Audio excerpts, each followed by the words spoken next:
Alright, our second way of doing interval training I want to talk to you about is shuttle runs. Now there's a couple things we need to remember when we're doing shuttle runs. And first and most importantly is make sure that the surface you train on is safe for you to train on. So the grass here is a little bit wet. So I don't want to be changing direction a lot on the wet grass.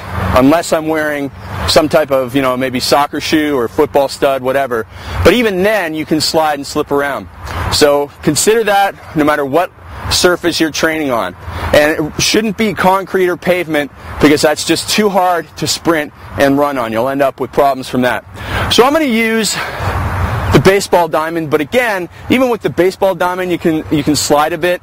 So be careful if you choose that. Just make sure that you are able to make your changes in direction properly. Now what I'm going to do in the shuttle runs is set up just, shuttle start point and then an end point. It could be 5 meters or 10 meters away. Obviously I don't have an exact measurement there, but if you are going to do some of the challenges that we have in the addiction challenge, make sure that you do measure for the exact distance so you know when you add up your score that you're running the proper distance. But all I need to do here is just run and change direction for the shuttle points for the recommended amount of time.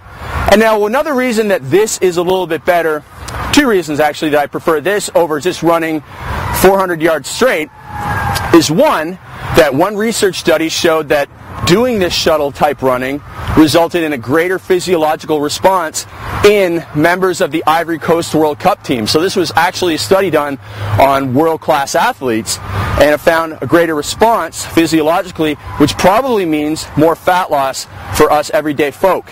Now the second thing is that you don't have that long distance running, sprinting, where you're going to have a whole lot of time for overextension.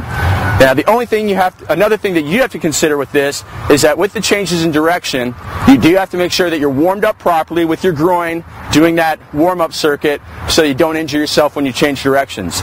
But the change in direction makes this harder, and this is what we're going to use in our next round.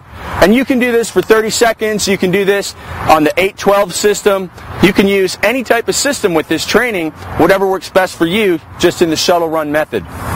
Okay, so it's also great for people that are weekend warriors and want to improve their agility because you've got straight out running and changes in direction, which will help you improve in soccer, probably hockey, basketball, squash, etc.